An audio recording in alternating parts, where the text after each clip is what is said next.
नमस्कार दोस्तों, मैं रोहित सिंह कुशवाहा एक बार फिर से आपसे का स्वागत करता हूँ।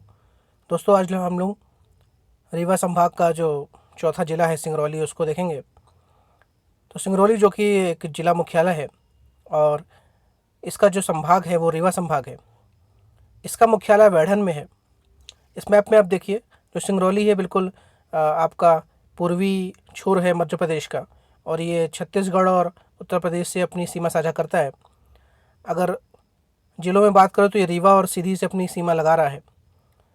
तो रीवा सीधी जिले में सीमा लगा रहे हैं, और अगर स्टेट में बात करें तो छत्तीसगढ़ और जो उत्तर प्रदेश है उससे सीमा लगाता है। जैसा कि मैंने बताया कि इसका जो मुख्यालय है वो वैढ़न में है, और सिंगरौली ज़िले में 5 तहसीलें हैं: देवसर, चितरंगी, सिंगरौली, माड़ा और सराई। माड़ा और सराई नई तहसीलें हैं। यहाँ पे लोकसभा की बात करें तो एक सीट है सीधी लोकसभा सीट, और विधानसभा यहाँ पे 3 है: चितरंगी, सिंगरौली और देवसर। 5,672 स्क्वायर किलोमीटर का ये ज़िला है, और 2011 का जो सेंसस था उसमें यहाँ की जो जनसंख्या थी वो लगभग 11 लाख थी।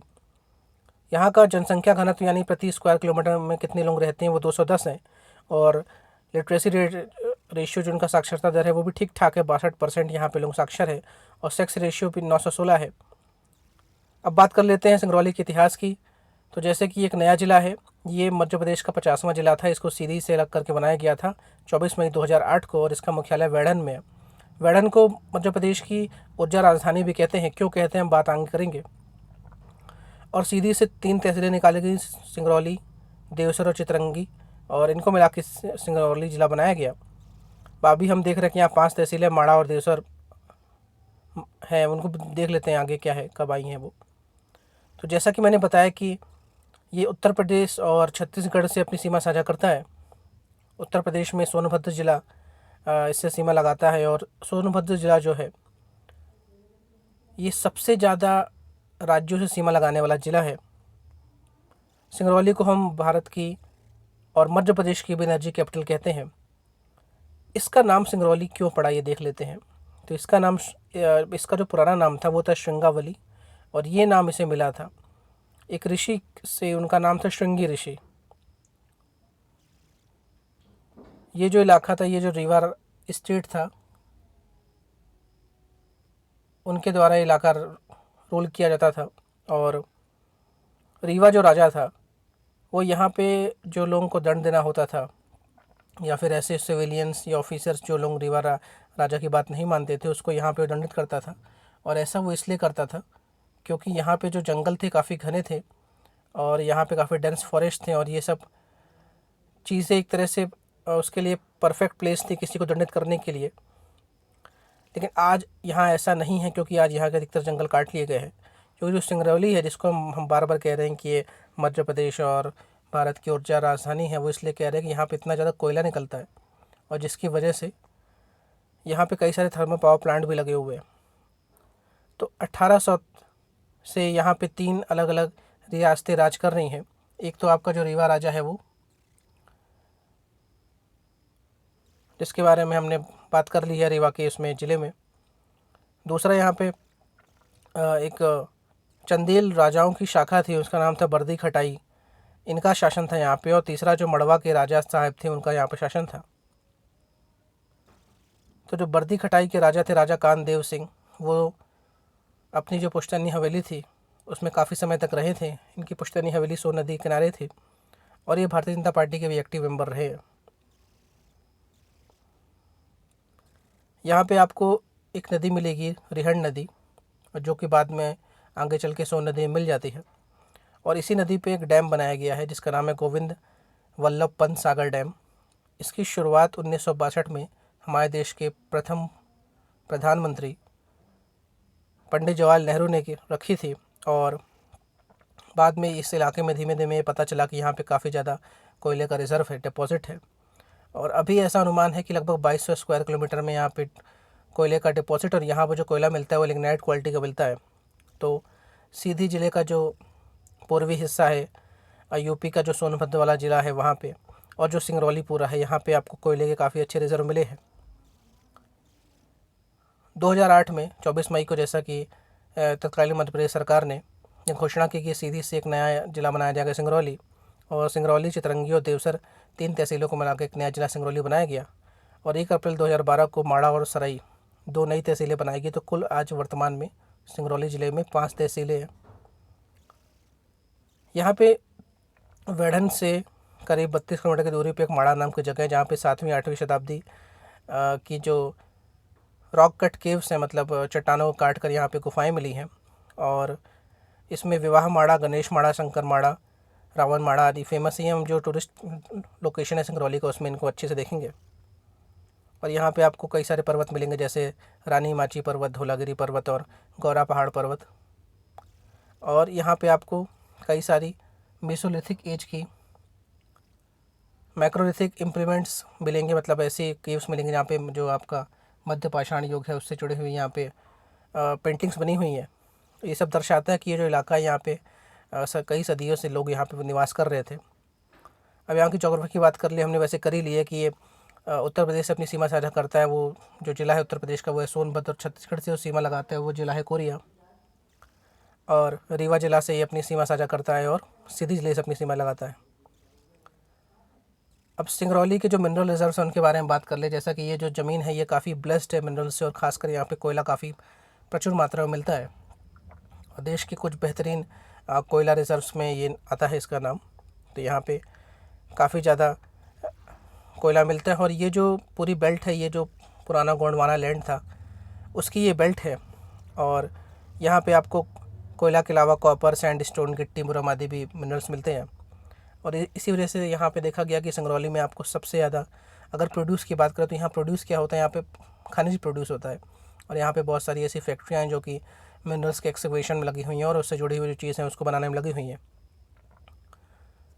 और यही एक तरह की इसके लिए अभिशाप भी है कि यहाँ पे इतना ज़्यादा खनन होता है, जिसकी वजह से यहाँ की जो हवा है, आबो हवा है, बहुत ज़्यादा विषैली है। और यहाँ पे मरकरी का लेवल बहुत ज़्यादा है, सल्फर का लेवल बहुत ज़्यादा है। हम बात करेंगे इन्वायरमेंट पॉल्यूशन के बारे में, बात करनी पड़ेगी क्योंकि हम सिंगरौली पढ़ रहे हैं। तो यहाँ का जो वातावरण दूषित हुआ है इसके बारे में जानना ज़रूरी है। तो यहाँ की अब वेजिटेशन की बात कर लें कि भाई यहाँ पे क्या क्या सिंगरौली में होता है।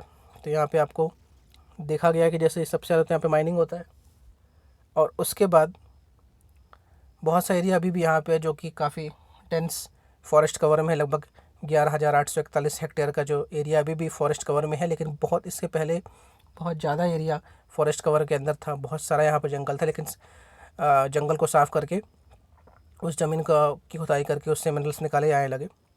और यहाँ पे जो जंगल मिलता है आपको, वहाँ पे आपको सागौन, महुआ, चिरौंजी, तेंदू के पेड़ मिलेंगे। और जो कि यहाँ की जो लोकल ट्राइब्स है, जैसे गोंड जनजाति यहाँ पे निवास करती है, तो उसका एक तरह से जीविकोपार्जन का साधन हो जाता है। नदियों की बात कर ले तो सिंगरौली जो है यहाँ पे कई सारी छोटी छोटी नदियाँ हैं। सबसे मेन नदी की मैंने बात की वो है रिहंड नदी, उसको रेड़ नदी भी कहते हैं। और ये जो नदी है ये मैतरंगा जो पहाड़ी है उससे निकलती है और बाद में सिंगरौली से पूरा बहते हुए उत्तर प्रदेश में इंटर करती है और सोन में जाके मिल जाती है। और इसके अलावा यहाँ पे कंचन, चलकी, कंजा, सीहोर, बिजुल और जोरी आदि नदियाँ हैं। काफ़ी अच्छा इलाका है, नदियों से ब्लेस्ड है और खनिजों से ब्लेस्ड है। अब यहाँ के एडमिनिस्ट्रेशन या प्रशासन की बात कर ले तो वर्तमान में यहाँ के जो IAS हैं वो है राजीव रंजन मीना साहब, और SP हैं बीरेंद्र कुमार सिंह। जैसे कि मैंने बात की थी, यहाँ पे जो लोकसभा सीट है वो सीधी वाली लोकसभा सीट ही यहाँ पे है। तो रिति पाठक जो सीधी की लोकसभा सांसद है वो सिंगरौली की भी लोकसभा सांसद है। और यहाँ पे 3 जो विधानसभा सीट हैं, सिंगरौली, देवसर, चितरंगी, इससे आप देख सकते हैं कि सिंगरौली से जो विधायक है वह है राम लल्लू वैश्य, देवसर से विधायक है सुभाष राम चैत्र, और चितरंगी के विधायक है श्री अमर सिंह। और यहाँ पे जो मेयर है, नगर निगम है सिंगरौली, यहाँ के जो मेयर हैं वो है प्रेमवती खैरवार, यदि यहाँ की महापौर हैं प्रेमवती खैरवार। अब इकोनॉमिक यहाँ की बात कर ले, अर्थव्यवस्था के, तो अभी तक आपको क्लियर हो ही गया होगा कि ये जो इलाका है पूरा खनिजों से परिपूर्ण है। और जैसा कि बताया कि यहाँ पे लगभग 2200 स्क्वायर किलोमीटर के जो एरिया है वहाँ पे आपको कोयले के भंडार मिले हैं। और यहाँ पे जैसे रिहंद नदी में बने हुए डैम की मैंने बात की थी, गोविंद वल्लभ पंत सागर एक आर्टिफिशियल डैम बनाए, मतलब डैम के कारण एक आर्टिफिशियल लेक या तालाब बनता है जिसका नाम है गोविंद वल्लभ पंत सागर डैम। और ये आप एक तस्वीर देख रहे हैं, ये कोयला खदान की यहाँ पे तस्वीर है। और यहाँ पे सबसे बड़ी जो कंपनी सरकारी क्षेत्र की वो है नॉर्दर्न कोलफील्ड्स। और ये जो नॉर्दर्न कोलफील्ड NCL ये कोल इंडिया की ही एक सब्सिडरी कंपनी है, और सिंगरौली में इसका हेडक्वार्टर भी है एक तरह से। और ये देश की, वैसे देश क्या कहें, पूरी दुनिया की सबसे ज़्यादा कोयला उत्पादन वाली जो कंपनी है वो है कोल इंडिया। इसके अलावा यहाँ पे सिंगरौली कोल फील्ड जो है वो अपना 2 बेसिन बना के यहाँ पे काम करती है। एक तो है मोहार सब बेसिन, जहाँ पे लगभग 312 स्क्वायर किलोमीटर में कोयले का खनन होता है। दूसरी सिंगरौली मेन बेसिन, जहाँ पे 1890 स्क्वायर किलोमीटर में कोयले का खनन होता है। इसके अलावा जो मोहेर बेसिन वाला जो एरिया है, उसका कुछ हिस्सा सीधी ज़िले में भी आता है और कुछ हिस्सा इसका सोनभद्र ज़िले में भी आता है। इसलिए आप देखेंगे कि सोनभद्र जो इलाका है यूपी का, वहाँ पे एक जगह है अनपरा, वहाँ भी उत्तर प्रदेश सरकार का थर्मल पावर स्टेशन है और हमारे सीधी में तो सिंगरौली में तो है ही है। तो ये जो आपको कोयला यहाँ पे मिल रहा है, ये बहुत सारा निकाल चुके हैं, बहुत सारा अनएक्सप्लोर है। और ये मान लीजिए कि 30 से 40 साल की जो हमारी ज़रूरत है कोयले की, उसकी पूर्ति के लिए सिंगरौली की कोल ब्लॉक्स काफ़ी हैं। और यहाँ पे जो हमें कोयला मिल रहा है, ये लिग्नाइट क्वालिटी का कोयला मिलता है। और यहाँ पे कई सारे हैवी अर्थ मूविंग मशीन्स, मतलब बड़ी बड़ी मशीन्स हैं जिससे खुदाई की जाती हैं, उसका एक तरह का हब है यहाँ पे। आपको हर तरह की बड़ी मशीन खुदाई वाली यहाँ दिख जाएगी। और ये सब काम यहाँ पे जियोलॉजिकल सर्वे ऑफ इंडिया और जो National Coal Mining Development Corporation है, वो सब मिलकर यहाँ पे करती हैं। और पानी की उपलब्धता इसके पास है क्योंकि यहाँ पे नदियाँ बहुत सारी हैं और जो गोविंद वल्लभ पंत सागर जो डैम का पानी स्टोर हुआ है, उससे हमें यहाँ पे पानी मिल जाता है। और यहाँ पे जो एनटीपीसी है, नेशनल थर्मल पावर कॉर्पोरेशन, उसने इसको भारत का एनर्जी कैपिटल का दर्जा दिया है। और यहाँ पे ऐसा माना जाता है कि लगभग 11,000 मेगावाट की बिजली उत्पादन की क्षमता के लिए सिंगरौली की है। और अगर इसकी जो टोटल कैपेसिटी उसको यूज़ करें तो ये 14,000 मेगावाट तक की भी हो सकती है। तो जो एनसीएल है उससे कोयला निकलता है, नॉर्दर्न कोलफील्ड जो कोयला निकालती है, वो कोयले की सप्लाई पूरे देश में करती है। और इसके एक बहुत बड़ा जो ग्राहक है वो राजस्थान राज्य विद्युत उत्पादन निगम लिमिटेड है, साथ में दिल्ली बोर्ड भी है, हरियाणा पावर जनरेशन कॉर्पोरेशन भी है। तो कुछ को ये कोयला देते हैं, कुछ को यहाँ से बिजली बना के वो बिजली देते हैं। और जो एनसीएल है, नॉर्दर्न कोल फील्ड लिमिटेड, ये इतना जो खनन का काम कर रही है, माइनिंग का काम कर रही है, और इसकी वजह से इसने जो एनवायरनमेंट को नुकसान पहुंचाया और जो वेजिटेशन को नुकसान पहुंचाया, जो एग्रीकल्चर को नुकसान पहुंचाया, इसकी वजह से इसको अपने काम करने के तरीके में इसने नवाचार लाया और कोशिश ये कि जितना वो पर्यावरण को नुकसान पहुंचाती है उसके बराबर ही पर्यावरण को वो हील कर दे, उसको सुधार कर दे। इसलिए ये जो कंपनी है एनसीएल, या ISO 14001 सर्टिफिकेशन जो कि एनवायरनमेंट सिस्टम्स के लिए दिया जाता है, वो पाने वाली ये कंपनी बनी है। और ऐसी कुछ ही कंपनियां जो कि पर्यावरण से के प्रतिकूल काम करें और पर्यावरण से जुड़ी हुई कुछ अच्छे काम करके ये सर्टिफिकेशन पा ले। लेकिन एक बात ये है कि यहाँ पे एनसीएल का जो ट्राइबल कम्युनिटी से उससे काफ़ी विवाद होता रहता है, क्योंकि एनसीएल जो है या और भी जो कंपनियां हैं वो कोयला खनन के लिए जब जंगलों में जाती हैं और जंगलों को क्लियर करती हैं, तो फॉर जो ट्राइबल कम्युनिटीज़ हैं, आदिवासी जो लोग हैं, उनसे इनका विवाद होता रहता है। लेकिन इसके लिए भी इनकी कुछ पॉलिसी है कि जिस के इलाके की ज़मीन ली जाएगी उसके इलाके से कुछ लोगों को जॉब दी जाएगी। ऐसे इनकी पॉलिसी, वो हम डिस्कस नहीं करेंगे फ़िलहाल। तो इतना सारा जो हम यहाँ पे कोयला है, इतना सारा यहाँ पे एनर्जी का पोटेंशियल है, इसलिए बहुत सारी प्राइवेट कंपनी भी यहाँ पे उतरी हैं। और कुछ प्राइवेट कंपनी का अनुमान है कि सिंगरौली अगर अपनी फुल फ्लेज में काम करे तो 35,000 मेगावाट तक की बिजली क्षमता ये अकेले दे सकता है। तो एनटीपीसी की जैसे हमने बात की थी, इसके 3 पावर प्लांट है जो लगभग 9,760 मेगावाट की कैपेसिटी से यहाँ काम कर रहे हैं। कोल इंडिया 80 मिलियन मैट्रिक टन कोयला हर साल निकाल रही है। रिलायंस भी यहाँ पे 4,000 मेगावाट की क्षमता का प्लांट डाले हुए। एसआर का 1200 मेगावाट बिजली उत्पादन क्षमता का प्लांट है यहाँ पे। डीबी पावर का 1320 मेगावाट बिजली उत्पादन क्षमता का प्लांट है यहाँ पे। तो आप देख रहे हैं कि यहाँ पे सरकारी और प्राइवेट दोनों प्लेयर्स बैठे हुए हैं और कोयले से बिजली बना रहे हैं। ये एक तस्वीर है पावर प्लांट की। अब यहाँ पे हमने सिंगरौली की इतनी अच्छी बात कर ली, तो अब ये भी बात करनी ज़रूरी है कि इसने इतना कोयला निकाल के, इतना कोयले से बिजली बना के कितना एनवायरनमेंट को पॉल्यूट किया, कितना पर्यावरण को दूषित किया। तो जो सेंट्रल पोल्यूशन हमारे देश का जो union ministry of environment and forest है, उसने जो सिंगरौली वाला क्षेत्र उसको क्रिटिकली पोल्यूटेड एरिया घोषित किया है और कहा है कि यहाँ पे की जो हवा है ये सांस लेने योग्य नहीं है। और ऐसा माना गया है कि हवा भी दूषित है, साथ में इतना सारा खनन के कारण यहाँ का जो पानी है वो दूषित हो गया है। और जिसकी वजह से यहाँ के लोगों को कई सारी गंभीर बीमारियाँ हो रही है, खासकर मरकरी और सल्फर को लेकर, क्योंकि इनके श्वसन में ये चीज़ें चली जाती हैं और बाद में इनको गंभीर बीमारियों के रूप में निकल रही हैं। और जैसा कि यहाँ बताया गया कि मरकरी जो है, इसका जो एक्सेप्टेड लेवल है उससे कई गुना ज़्यादा यहाँ के लोगों में मरकरी मिला है उनके शरीर में। और एक तरह का न्यूरोटॉक्सिन है मरकरी, अगर आपके शरीर में अत्यधिक होता है, वैसे तो ये जहरीला है, फिर भी अगर एक लेवल से अधिक आपके शरीर में अगर होता है तो आपके जो ब्रेन है उसको ये डैमेज कर सकता है।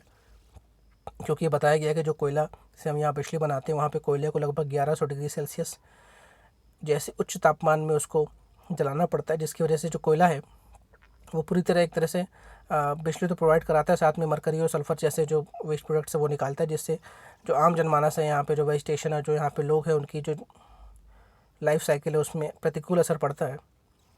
और कई सारी रिसर्च भी ऐसी हुई जिसमें बताया कि सिंगरौली में जैसे एक रिसर्च थी जो इंडियन इंस्टीट्यूट ऑफ टॉक्सिलॉजी रिसर्च ने IITR ने 1998 में की थी। तब उसने बताया था कि सिंगरौली में 1200 ऐसे लोग हैं जो कि मरकरी के इफ़ेक्ट में आए हैं और उनका जो उनके शरीर में मरकरी का जो लेवल है, पारा का जो लेवल है, वो हानिकारक स्तर पे है। और अभी हाल ही में एक देश के, वैसे दुनिया के सबसे बड़े सल्फ़र हॉट स्पॉट देखा गया कि कहाँ से सल्फ़र बहुत ज़्यादा निकलते हैं, तो उसमें इंडिया में टॉप किया सिंगरौली ने। और ये सारी जो फैक्ट्स हैं ये बताते हैं कि सिंगरौली एक तरह से एनर्जी कैपिटल तो है, लेकिन एक तरह की रहने के लिए सबसे बेकार और सबसे बुरी जगह है, क्योंकि इतना सारा वहाँ पे जो एनवायरनमेंट पॉल्यूशन हो रहा है, वहाँ का जो वायुमंडल है, वहाँ का जो आबो हवा है, वो इतनी विषैली हो चुकी है वहाँ पे आप सांस नहीं ले सकते। कुछ टूरिस्ट अट्रैक्शन की बात कर लें कि सिंगरौली में क्या क्या दर्शनीय योग्य जगह हैं, तो सबसे पहली जो जगह है ये आपको माड़ा केव्स दिख रही है, गणेश माड़ा।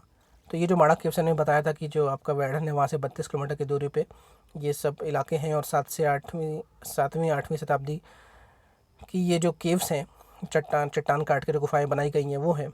और यहाँ पे एक विवाह माड़ा है जहाँ पे माना जाता है कि सीता और राम जी की शादी हुई थी।